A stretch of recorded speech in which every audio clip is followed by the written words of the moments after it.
Tahukah Anda bahwa pohon bambu tidak akan menunjukkan pertumbuhan berarti selama 5 tahun pertama?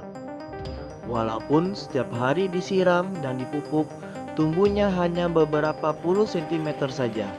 Namun, setelah 5 tahun kemudian, pertumbuhan pohon bambu sangat dahsyat dan ukurannya tidak lagi dalam hitungan sentimeter, melainkan meter. Lantas, sebetulnya apa yang terjadi pada sebuah pohon bambu? Ternyata, selama 5 tahun pertama, ia mengalami pertumbuhan dahsyat pada akar, bukan pada batang. Yang mana saat itu pohon bambu sedang mempersiapkan fondasi yang sangat kuat agar ia bisa menopang ketinggiannya yang berpuluh-puluh meter kelak di kemudian hari.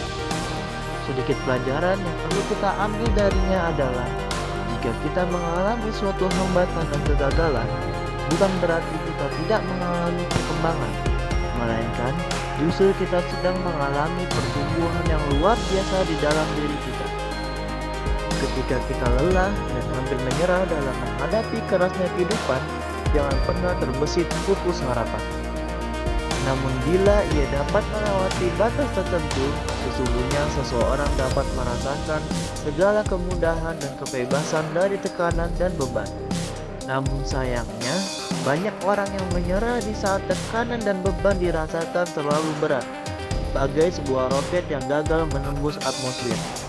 Buya Hamka berkata, kalau hidup sekedar hidup, babi di hutan juga hidup. Dan kalau kerja sekedar kerja, kera juga bekerja. Ketika pohon bambu ditiup angin kencang, ia akan merunduk. Tetapi setelah angin berlalu, dia akan tegar kembali, laksana perjalanan hidup seorang manusia yang tak pernah lepas dari cobaan dan rintangan. Maka jadilah seperti pohon bambu. Fleksibilitas pohon bambu mengajarkan kita sikap hidup yang berpijak pada keteguhan hati dalam menjalani hidup, walaupun badai dan topan menerpa. Tidak ada kata menyerah untuk terus tumbuh, tidak ada alasan untuk terpendam dalam keterbatasan, karena bagaimanapun pertumbuhan demi pertumbuhan harus diawali dari kemampuan untuk mempertahankan diri dalam kondisi yang paling sulit sekalipun.